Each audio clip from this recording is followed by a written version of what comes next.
Hay momentos en la astronomía que han transformado nuestra comprensión de los cielos. Descubre las leyes del movimiento de los planetas. Destellos de inspiración desde el firmamento. Puntos de inflexión que revolucionaron la manera misma de pensar en el cosmos. Cuando vino y dijo que estas cosas se movían en elipses, de repente el modelo empezó a funcionar. Que han cambiado nuestra percepción de la Tierra y nuestro lugar en el universo. Estas estrellas estaban al menos 10 veces más lejos que cualquiera de las estrellas que sabíamos que estaban en nuestra galaxia. Ya podemos dar rienda suelta a nuestra imaginación. Podría haber extraterrestres ahí fuera que vinieran a destruirnos. En un universo de infinitas posibilidades. De pronto, nuestro universo podía ser mucho más grande de lo que pensábamos.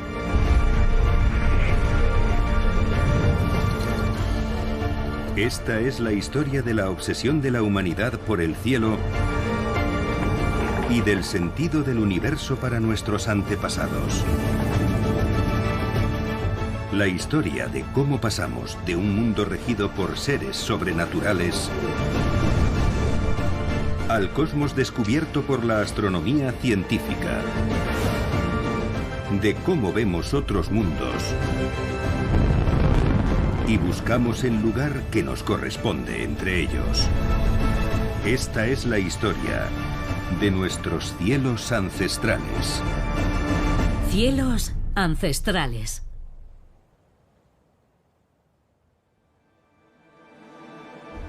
Nuestro lugar en el universo.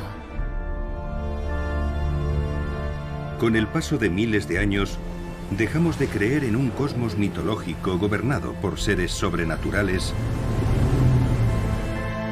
para concebir un universo racional regido por la ciencia y las matemáticas.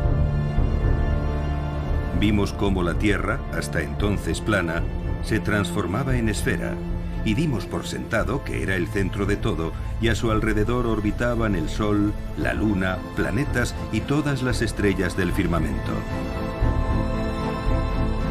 Hasta que, en 1543, un astrónomo llamado Nicolás Copérnico planteó que era el Sol, y no la Tierra, el que estaba en el centro del cosmos. Aún así, en este nuevo modelo, todo seguía estando contenido en cristalinas esferas concéntricas. Aunque esta idea estaba a punto de desecharse.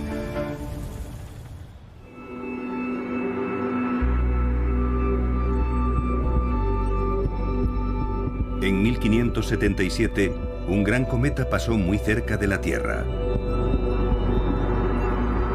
Permaneció en el cielo más de 2 meses.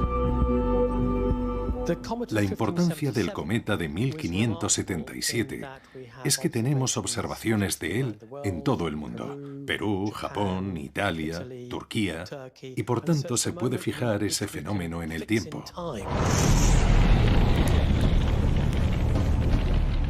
Se pensaba que los cometas eran grandes bolas de fuego, y en las distintas culturas se contaban leyendas que los describían como criaturas fabulosas.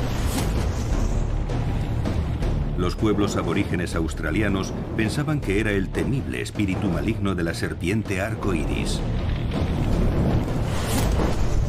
Otras culturas imaginaban que los cometas eran dragones con aliento de fuego. En la mayoría de los casos se consideraban señales de mal augurio que traían mala suerte. Pero el gran cometa de 1577 haría posible una de las mayores transformaciones de la astronomía en 1400 años.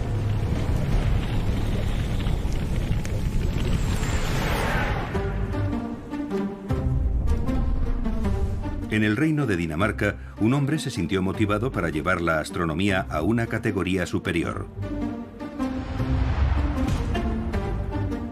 Observador heterodoxo del firmamento, llevaba una nariz de metal en sustitución de la auténtica que le habían cercenado en un duelo. Vivía en un castillo y hasta tenía su bufón particular. Aquel hombre se llamaba Tycho Brahe. Tycho Brahe era el astrólogo del rey de Dinamarca. Y por tanto, la exigencia de precisión era máxima. En aquella época, astrología y astronomía todavía eran inseparables, y se pensaba que el conocimiento sobre el funcionamiento de los cielos ayudaba a predecir acontecimientos en la Tierra. Brahe necesitaba entender cómo funcionaba el universo para ser más preciso en sus predicciones astrológicas. De manera que también fue muy conocido como astrónomo. En astronomía, como en todo lo demás, Brahe no hacía las cosas a medias. Tycho Brahe establece el mayor observatorio del mundo en su isla de Ven. Creo que es el 1% del presupuesto operativo de la corona de Dinamarca lo que se destina a financiar la isla de Tycho.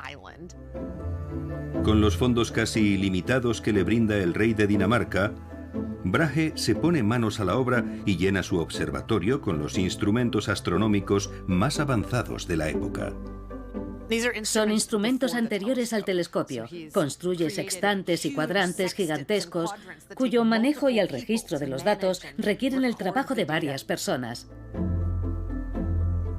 Los instrumentos que inventa le permiten medir con mayor precisión que nunca las posiciones de planetas y estrellas en el cielo nocturno. Pero a Brahe no le interesaban solamente los planetas y las estrellas. De hecho, se fijó en otra cosa que iba a cambiar para siempre nuestra percepción del universo.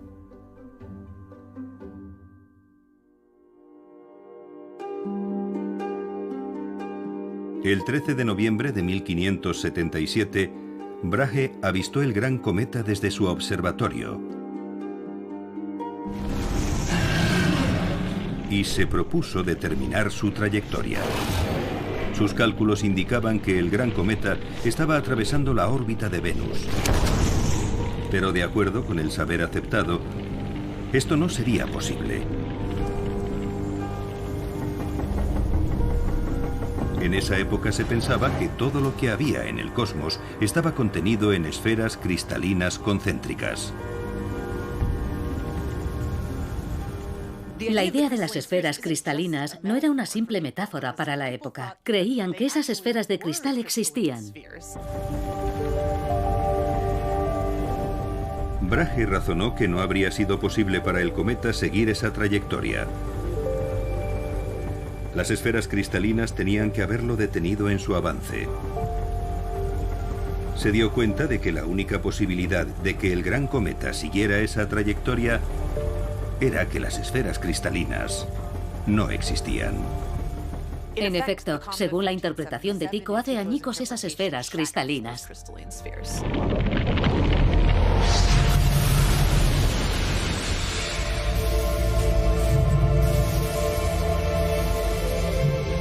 Después de 2000 años, las esferas cristalinas habían desaparecido. Y ya aceptada la idea de un universo centrado en el Sol, la astronomía se adentró en una etapa completamente nueva.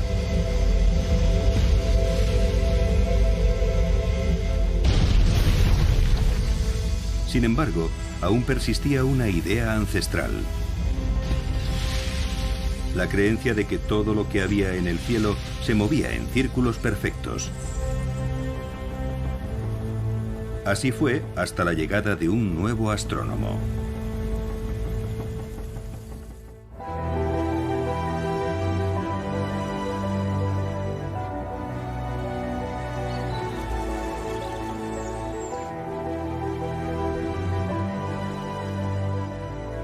Johannes Kepler era un astrónomo y matemático alemán que trabajaba en Praga. Haber presenciado de niño el gran cometa de 1577 le había motivado para estudiar astronomía. Kepler creía que Dios era el creador del universo y que observando los movimientos de las estrellas y los planetas se podía vislumbrar cómo discurriría el plan divino. Decidió que había que desechar toda la astrología clásica y medieval y empezar desde el principio con una astrología nueva y reformada que estuviera basada por completo en la observación empírica. La mayoría de los astrónomos aún pensaban que todo en el universo se movía en círculos perfectos. Pero esta teoría no explicaba la forma de moverse los planetas en el cielo que observábamos.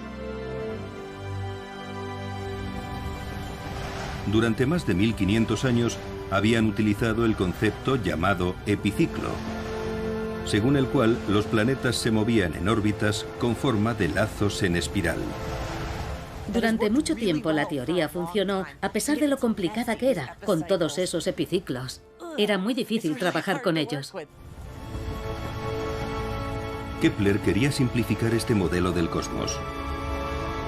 En cuanto tuvo acceso a las observaciones de Tycho Brahe, comenzó a recalcular las órbitas de los planetas. La gran contribución de Kepler fue tomar los datos de Tycho Brahe, que eran muy precisos, y ponerse a rehacer los cálculos. Mientras procesaba los datos, Kepler tuvo una idea tan maravillosa por su simplicidad que no podía creer que no se le hubiera ocurrido a nadie antes. Los planetas no se movían en círculos, sino en elipses. Una órbita elíptica se obtiene tomando una órbita circular y aplastándola queda más ahuevada.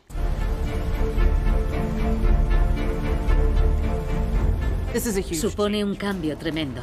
Los planetas no parecen realizar círculos exactos. Lo que descubre son las leyes del movimiento de los planetas. Cuando vino Kepler y dijo que se movían en elipses, de repente el modelo copernicano empezó a funcionar. Kepler publicó sus nuevas leyes del movimiento de los planetas en 1609 en un libro titulado Astronomía Nova. Había encontrado una explicación del movimiento de los planetas que le permitía prescindir de los epiciclos. Pero solo era una teoría. El hombre que iba a demostrarla definitivamente también sería el descubridor de la fuerza que mantenía el universo unido. Y se convertiría indiscutiblemente en el científico más famoso de todos los tiempos. En la Inglaterra del siglo XVII, un hombre llamado Isaac Newton se propuso reescribir todos los libros de texto publicados hasta la fecha. Era un genio que tocó con su dedo la filosofía, la ciencia y las matemáticas. Y hasta la alquimia. Se le recuerda como físico, astrónomo y matemático, pero en su época trabajaba en el contexto de la filosofía natural, que era una manera más holística de entender el universo. Newton era un hombre profundamente religioso que creía que la ciencia podía revelarnos el plan maestro de Dios para el universo. También era un innovador. Durante miles de años, se había pensado que en el espacio las cosas funcionaban de manera muy diferente a como lo hacían en la Tierra. Pero Newton pensaba de otro modo. No solo descubre estas simples leyes que explican lo que sucede aquí, en la Tierra, sino otra cosa todavía más importante, que esas mismas leyes funcionan fuera de la Tierra. Isaac Newton sostiene que todo el universo se rige por una misma ley, la ley de la gravedad.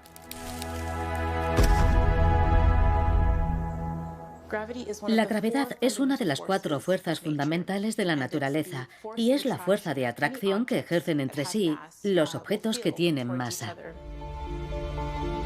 Newton necesitaba encontrar la manera de demostrar su teoría de que la gravedad funciona del mismo modo en cualquier parte del universo. Y en 1680 llegó del espacio exterior la prueba de que así era. El cometa era muy luminoso y podía verse a pleno día.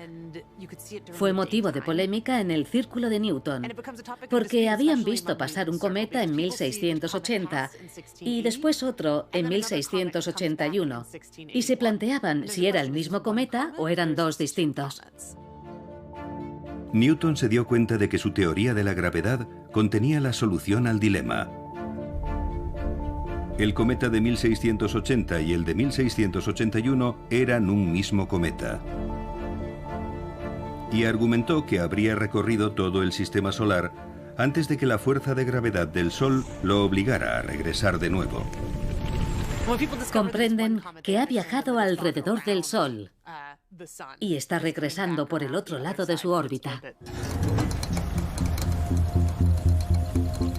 Newton comprendió que la gravedad del Sol había hecho que el cometa trazara una órbita elíptica a través del cosmos. Entonces, la teoría de que los planetas se movían en órbitas elípticas también podría sustentarse en la fuerza de la gravedad. Supongamos que te lanzo una pelota, que sería un planeta recién formado con cierta velocidad inicial. Iría en línea recta hacia ti. Pero si activamos una fuerza de atracción en el centro de la habitación, que sería la fuerza de la gravedad del Sol,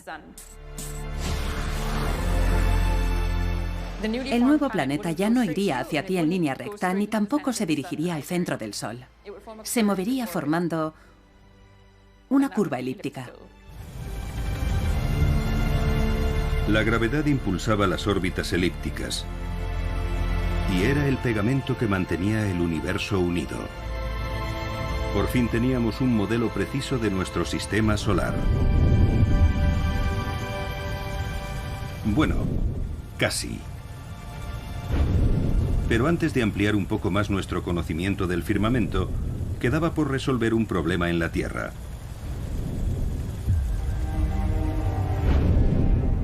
A principios del siglo XVI, los grandes imperios coloniales comenzaron a expandirse por todo el planeta. Había prisa por conquistar y explotar las riquezas de los territorios recién descubiertos. Para las naciones con actividad marítima como Inglaterra, España y Francia, navegar con precisión y seguridad era imprescindible. Hay un ejemplo de un barco que estuvo perdido intentando averiguar dónde estaban en medio del vasto océano, mientras cientos de hombres de la tripulación morían de escorbuto. Realmente era una cuestión de vida o muerte. En 1707, un error de navegación hizo que una flota se estrellara en las Islas Sorlingas, frente a la costa suroccidental de Inglaterra. Fue una de las catástrofes marítimas con mayor número de víctimas mortales de toda la historia. Hasta 2000 marinos perdieron la vida.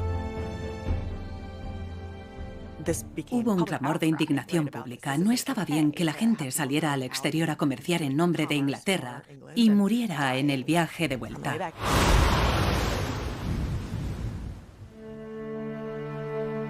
Aunque los navegantes podían utilizar el sol y las estrellas como brújula, no era suficiente para saber en qué dirección viajaban. Determinar su posición exacta era un problema. Guiándose por la estrella polar podían establecer la latitud, es decir, su posición norte o sur. De noche se mide la distancia desde el horizonte hasta la estrella polar y ese valor con una diferencia de 1 grado sería la latitud. Pero para señalar su posición exacta, los navegantes también necesitaban saber la longitud, su posición este u oeste. Esto era prácticamente imposible. Porque como la Tierra está rotando, no hay ninguna característica que te permita diferenciar el este del oeste, por lo que tienes que inventar una y establecer de manera arbitraria que en cierto lugar hay 0 grados de longitud. Puedes hacerlo, pero en cuanto te alejas de ahí, se vuelve muy complicado saber exactamente en qué longitud estás.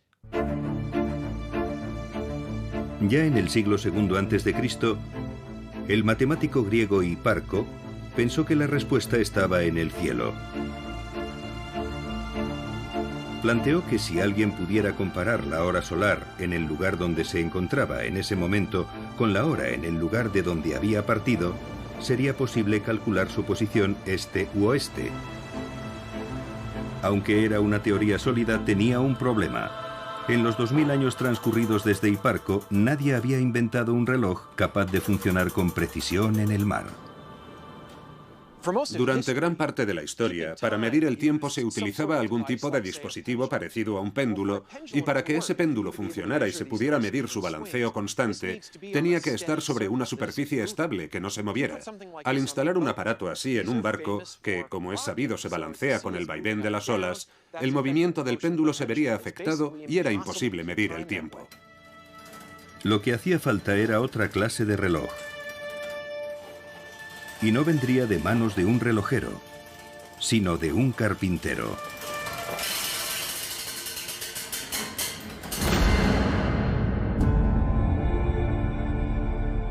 En 1714, ante la presión creciente de la comunidad marítima, el gobierno británico aprobó una ley llamada Ley de la Longitud.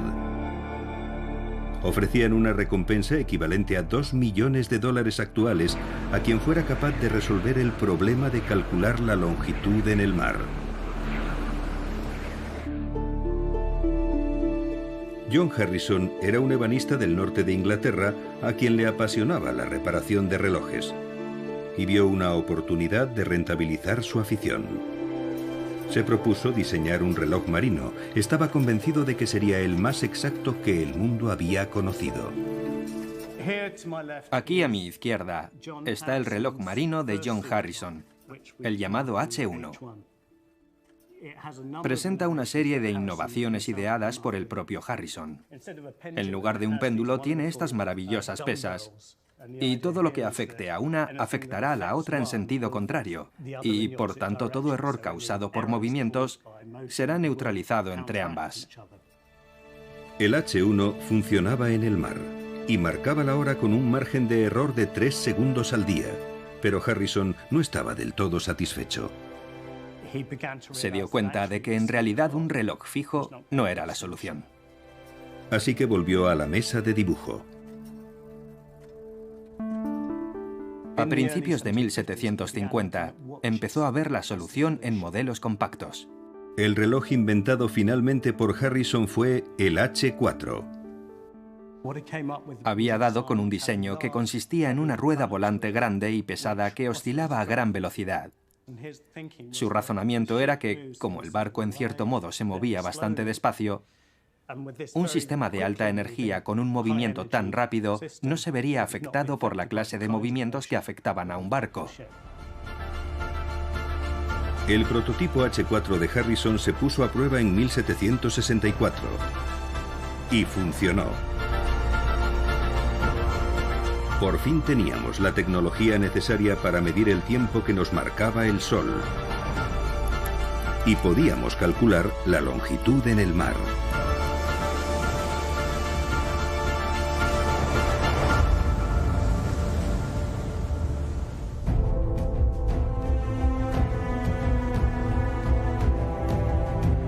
A mediados del siglo XVIII, además, la tecnología nos estaba ayudando a hacer grandes avances en astronomía. Desde la invención del telescopio, habíamos podido explorar cada vez más el cosmos. El telescopio es el primer instrumento científico que funciona como extensión de los sentidos humanos. Y a medida que el telescopio fue aumentando de precisión y tamaño, nos descubrió más y más cosas de nuestro sistema solar.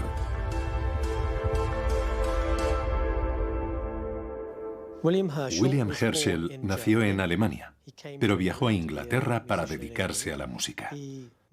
Se mudó a la ciudad de Bath, donde también desarrolló un profundo interés por la astronomía.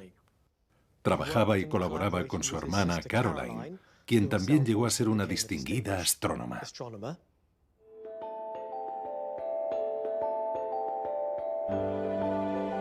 Los hermanos Herschel construyeron una serie de telescopios cada vez más potentes. Y con ellos observaron y catalogaron meticulosamente miles de estrellas.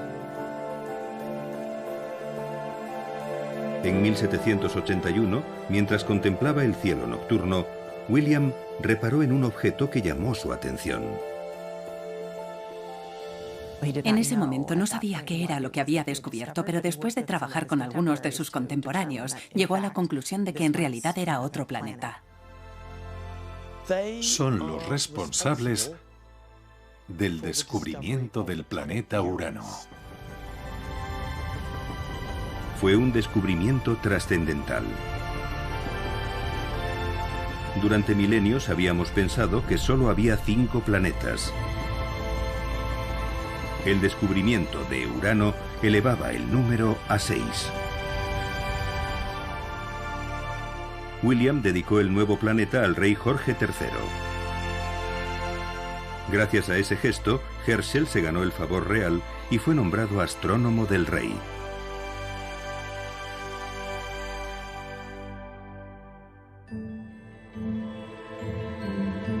Lo que significaba que Herschel ya podía disponer de la libertad y fondos necesarios para construir telescopios mayores y mejores. Y en 1789 concluyó el telescopio que habría de ser su mayor logro. Esta es la última pieza que queda del telescopio más grande de Herschel, un reflector de 12 metros de longitud que se construyó entre 1785 y 1789. En este extremo de aquí estaría el espejo que él mismo diseñó y pulió, a lo cual debió de dedicar muchas horas de trabajo. Toda la estructura iba apoyada en un gran armazón de madera que giraba sobre unos rodamientos para que se pudiera apuntar el telescopio hacia cualquier punto en el cielo. Era el telescopio más grande del mundo en su época. Cuando Herschel apuntó este telescopio gigante hacia el firmamento, hizo nuevos descubrimientos. La primera vez que usó este telescopio en 1789, descubrió las lunas sexta y séptima de Saturno, Encélado y Mimas. Fue un momento trascendental en la historia de este telescopio. El telescopio de 12 metros se convirtió en símbolo del progreso científico. Dio paso a una nueva era de exploración astronómica. Y cuando empezamos a estudiar el cosmos con un detalle sin precedentes, nuestra imaginación se desbocó. Un efecto directo de la tecnología sobre nuestra capacidad de mirar más allá en el universo y de imaginar cómo se podría viajar por él está en la ciencia ficción.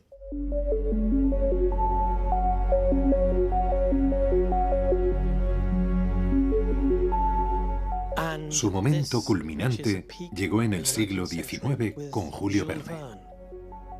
Verne era un escritor muy prolífico y muchas de sus obras contenían descripciones de tecnología realmente importantes.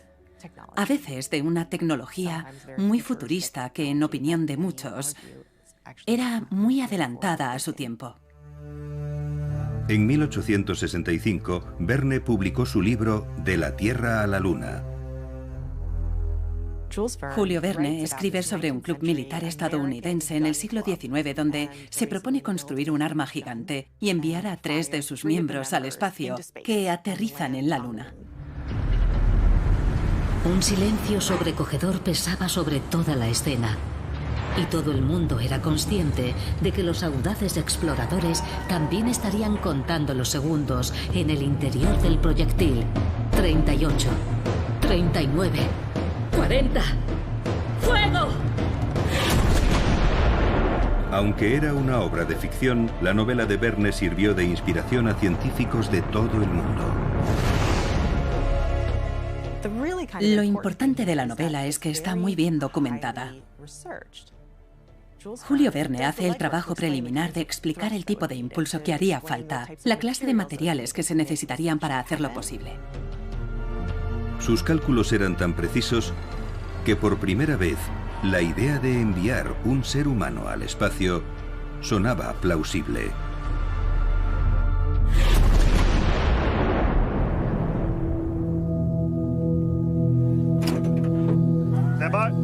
Pero aunque pareciera una teoría sólida, cualquier experto en artillería habría objetado que la realidad no es tan simple. Soy Gary White, pertenezco a la dotación de artillería de Campo 13 Bravo. Esta pieza de artillería que tengo delante es un obús de carro de 75 milímetros M1A1. El rango de estos obuses es de 8,8 kilómetros. Normalmente se consiguen rangos superiores con los obuses que tienen un cañón más largo, ya que permite que el proyectil alcance mayor velocidad y por tanto tenga mayor rango. Para hacer realidad el disparo a la luna de Verne, habría que multiplicar por más de 15 la longitud del cañón descrito en la novela. Teóricamente es posible, pero en la práctica las posibilidades son casi nulas. Y resultó que había algo con lo que Julio Verne no había contado. Las fuerzas de gravedad que experimenta un proyectil al salir disparado del cañón son extremas, como poco. Someter a una persona a la misma presión que un proyectil de artillería al ser disparado no saldría bien. Terminaría con los huesos rotos, sería su muerte segura.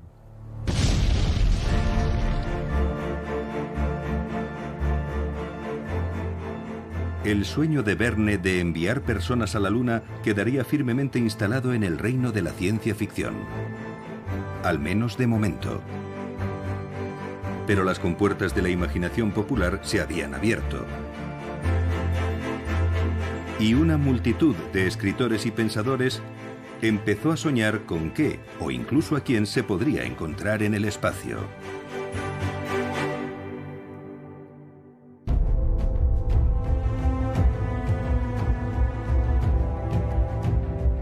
En 1877, el planeta Marte pasó excepcionalmente cerca de la Tierra.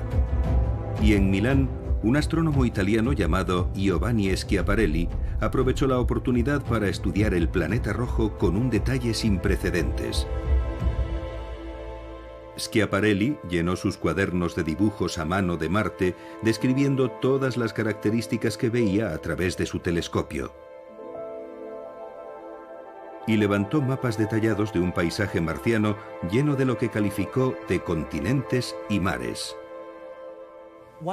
Una de las observaciones que hizo fue que en la superficie de Marte había una especie de entramados de líneas a los que llamó canali, que en italiano viene a significar cauces. Pero cuando su trabajo se difundió por el mundo, la palabra canali se tradujo incorrectamente como canales. Un error que tendría consecuencias de gran alcance. Pensar en canales remite a algo que se ha creado artificialmente. Y si eran artificiales, era que alguien los había construido, claro. Alguien tenía que haberlos creado. Y esta clase de especulación ha durado hasta hoy mismo, sobre que los marcianos existen y lo que pueden estar haciendo. Así nació una nueva ola de literatura de ciencia ficción en la que se especulaba con que pudiera existir vida en el espacio exterior. Es bonito pensar que pudiera haber otra gente ahí afuera, siempre que pudiéramos tender lazos de amistad.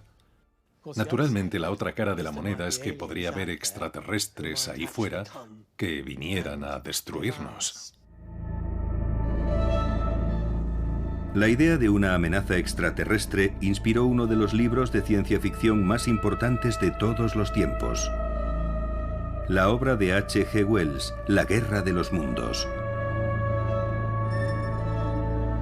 Un relato en el que una civilización extraterrestre hostil procedente de Marte invade la Tierra. Como con los dioses y monstruos de la antigüedad, de nuevo estábamos poblando el universo de criaturas fantásticas.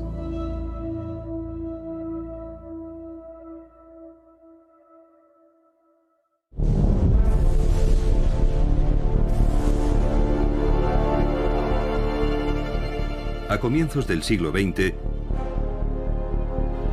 ya sabíamos que nuestra galaxia de la Vía Láctea consistía en miles de millones de estrellas como nuestro propio Sol.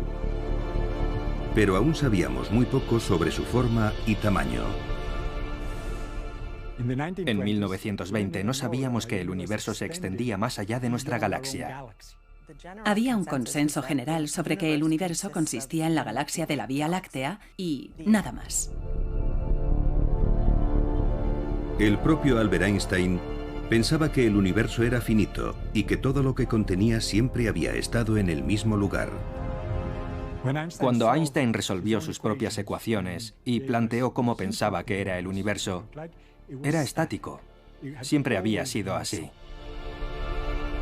Pero la teoría de la mente científica más brillante de todos los tiempos estaba a punto de ser invalidada por un hombre que vestía hábitos. En la pequeña ciudad de Charleroi, en Bélgica, vivía un sacerdote católico llamado Georges Lemaitre. Había sido ordenado sacerdote en 1923, 7 años después de que Einstein publicara su teoría de la relatividad general. Pero Lemaitre no solo era un hombre religioso, también era un hombre de ciencia. Lemaitre era un teórico, de modo que trabajaba con pluma y papel. Puso un gran empeño en explicar que la Biblia no era un libro astronómico. Cuando Lemaitre, que era un matemático brillante, recalculó él mismo las ecuaciones de Einstein, llegó a una conclusión muy diferente.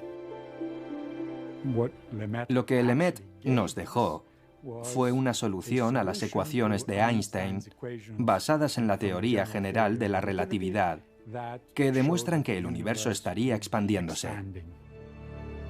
La idea era contraria a siglos de astronomía. El propio Einstein tenía dificultades para creer que podía ser verdad. Lo que hacía falta era demostrarla.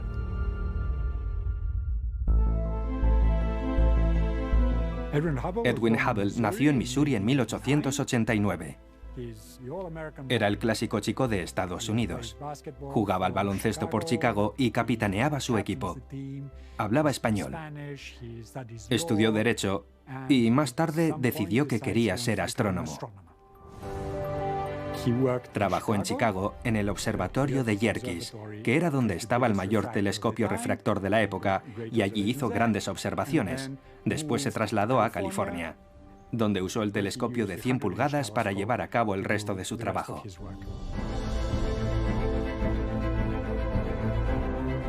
El telescopio de 100 pulgadas que había en el observatorio de Hooker, en California, era el más potente del mundo en aquella época. Hubble lo usó para estudiar nebulosas, unas distantes y difusas nubes de luz que llevaban siglos confundiendo a los astrónomos. Una de estas nebulosas en particular captó el interés de Hubble.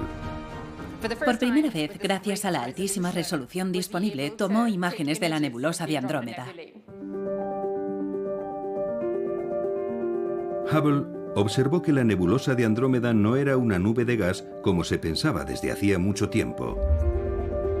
En realidad era una colección inmensa de estrellas diferenciadas. Y estaba a punto de resolver el ancestral enigma de lo que Andrómeda era en realidad. En esa época, la mayoría de la gente pensaba que nuestra Vía Láctea era la única galaxia del universo y que Andrómeda formaba parte de ella. Hubo un gran debate sobre si esa nube de estrellas estaba dentro de nuestra galaxia o fuera de ella. Pero Hubble tenía otras ideas. Se propuso calcular la distancia a Andrómeda desde la Tierra. Y para ello usó una técnica muy parecida a la que empleamos actualmente para calcular la distancia a la que se encuentra un foco de luz observando su intensidad. Midiendo la intensidad del brillo de las estrellas de Andrómeda, Hubble logró determinar la distancia a la que estaba.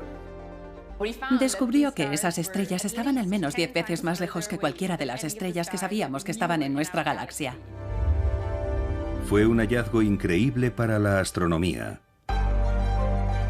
Hubble comprendió que si había sistemas de estrellas fuera de la Vía Láctea, el universo era más grande que nuestra galaxia. Fue una revolución. Que las galaxias, las nebulosas que estaban viendo, fueran en realidad galaxias. Universos insulares las llamaron.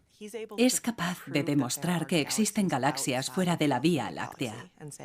Y lo que dice es que nuestro universo podía ser mucho, mucho más grande de lo que pensábamos.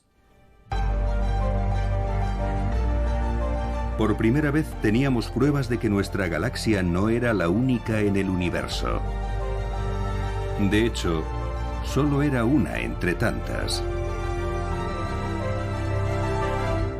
Pero Hubble aún no había terminado. Edwin Hubble hizo carrera midiendo el universo con los mejores telescopios fabricados en el mundo. Estudiando galaxias muy distantes de la nuestra, Hubble descubrió que la luz que provenía de ellas parecía roja. Sabía que eso indicaba que se estaban alejando de la Tierra. Un concepto que puede entenderse con mucha claridad, no con la luz,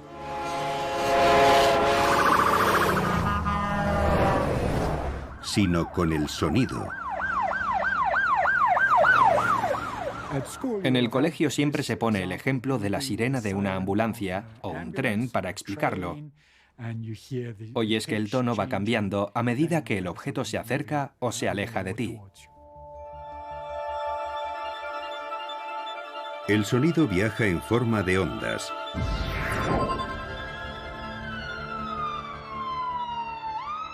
Cuando una ambulancia se acerca a nosotros, la longitud de onda de la sirena se comprime.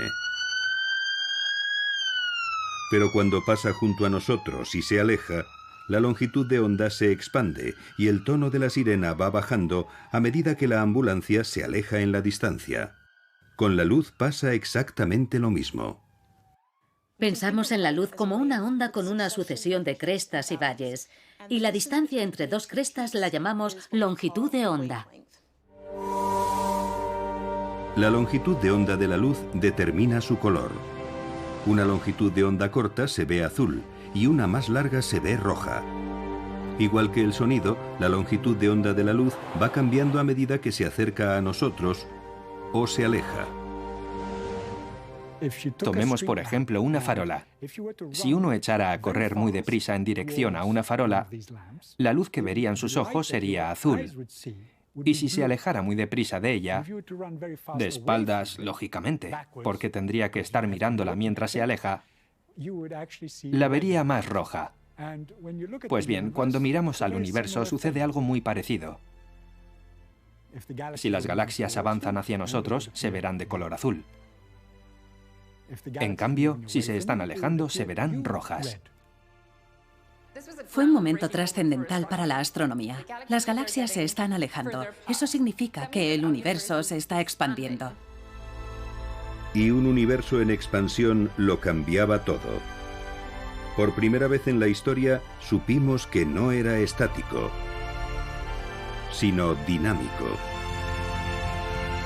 Estábamos más cerca que nunca de comprender cómo se formó el universo.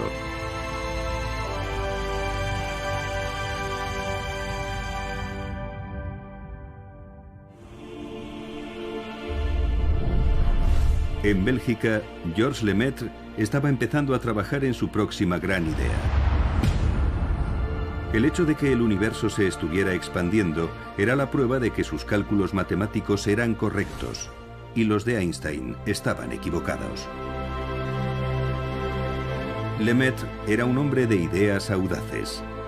Después de demostrar que el universo se estaba expandiendo, creyó tener una teoría sobre cómo había surgido. Ante un universo que se está expandiendo, es natural preguntarse qué sucedería si diéramos marcha atrás al reloj. Si ahora estaba creciendo, entonces es que era más pequeño en el pasado. Lemaître volvió a sus cálculos y analizó lo que sucedería retrocediendo en el tiempo más y más. Cuanto más retrocedes en el tiempo, ves que las cosas se vuelven cada vez más densas. Lemaître dedujo que si se retrocedía lo suficiente, debió de haber un momento en que la densidad de la materia sería como un átomo. Y ese fue su punto de partida.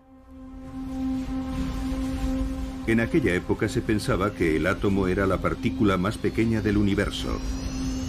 Y Lemaître sugirió que de ese punto concreto habría surgido toda la creación. Lo llamó el átomo primigenio.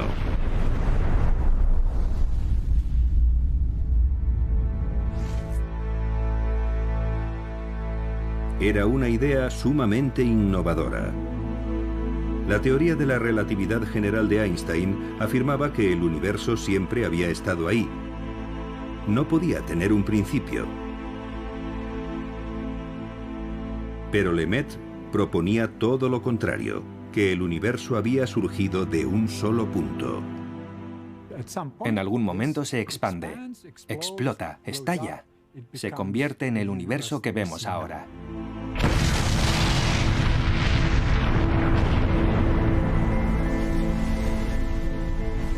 Lemaitre había iniciado los cimientos para la teoría del Big Bang.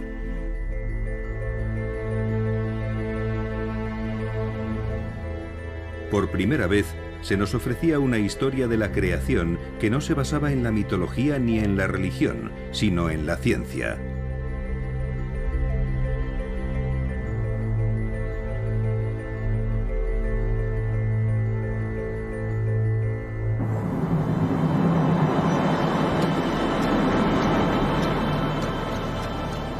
Ha pasado un siglo desde que Hubble y Lemaitre propusieron que nuestro universo tenía un origen.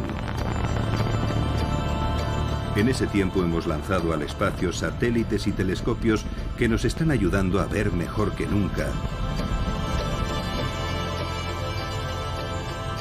y a continuar el trabajo que ellos comenzaron. El telescopio espacial más famoso de todos lleva el nombre del propio Hubble. Y en 2012 nos ofreció una de las imágenes más emblemáticas de la astronomía moderna. Conocida como el campo profundo extremo del Hubble, reveló por primera vez la verdadera extensión de nuestro universo. Prácticamente todo lo que se ve en la fotografía son galaxias. Miles de millones de estrellas en cada una de esas estructuras que pueden ver detrás de mí. Por ella sabemos que hay decenas de miles de millones de galaxias en el universo. Actualmente calculamos que existen como mínimo 100.000 millones de galaxias en nuestro universo. Algunos piensan que podría haber incluso el doble. Es posiblemente la imagen más profunda del cielo que se ha tomado nunca, y por tanto nos lleva más lejos en la historia de nuestro universo. Y cuanto más lejos miramos en busca de más galaxias, más retrocedemos también en el tiempo, hasta los mismos confines del universo visible. Podemos observar la misma luz primigenia que emitió el universo. Lo llamamos radiación de fondo de microondas y es la energía remanente de lo que pensamos que fue el origen del universo. La radiación de fondo de microondas nos ha servido para calcular la antigüedad que puede tener el universo. Actualmente, según los astrónomos, la edad del universo estaría en torno a los 13.800 millones de años. Esto significa que en las imágenes más profundas que tenemos, estaríamos viendo un universo que se creó hace 13.800 millones de años. Las nuevas tecnologías siguen mejorando nuestra observación y comprensión del universo. En 2019, finalmente logramos una imagen de algo que Albert Einstein fue el primero en predecir: un agujero negro. Pero aún no hemos saciado nuestro afán de conocimiento.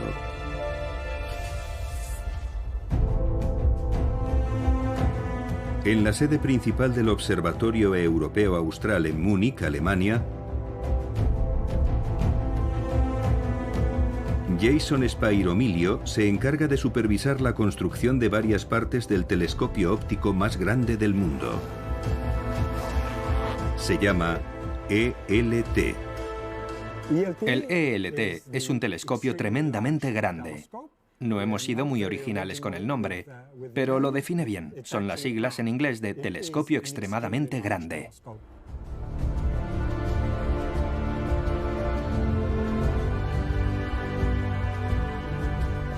El ELT se está construyendo en la cima de un monte del desierto de Atacama, en Chile. Tienen previsto terminarlo en 2025. El diámetro es de 39 metros. En comparación, los mayores telescopios con los que trabajamos hoy tienen entre 8 y 10 metros de diámetro. Por tanto, va a suponer un salto gigantesco. Una vez construido, este telescopio captará 13 veces más luz que los más potentes en la actualidad. y 100 millones de veces más luz de la que es capaz de captar el ojo humano. Spyro Milio está estudiando cómo aprovechar de la mejor forma posible toda esa potencia adicional. Una de las cosas más emocionantes va a ser detectar planetas alrededor de otras estrellas. Y otra, que el ELT podrá ver estrellas de galaxias muy distantes. Se podrá saber su antigüedad, cuántos metales contienen, dónde han estado. De pronto se va a poder registrar de verdad lo que sucede en el interior de las galaxias. Es una máquina increíblemente potente que nos va a permitir profundizar aún más en nuestra comprensión de por qué el universo es como es. Es muy emocionante. Tal vez cueste creer que hubo un tiempo en que pensábamos que la Tierra era plana.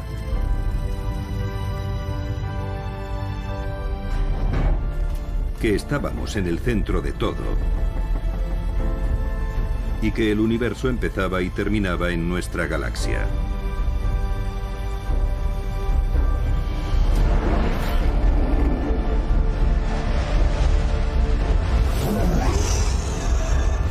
Durante milenios explicamos el firmamento a través de historias de dioses y monstruos.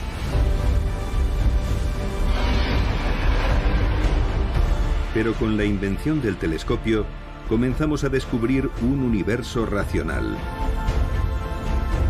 Gracias a la ciencia de la astronomía, hemos descubierto nuevas perspectivas del cosmos.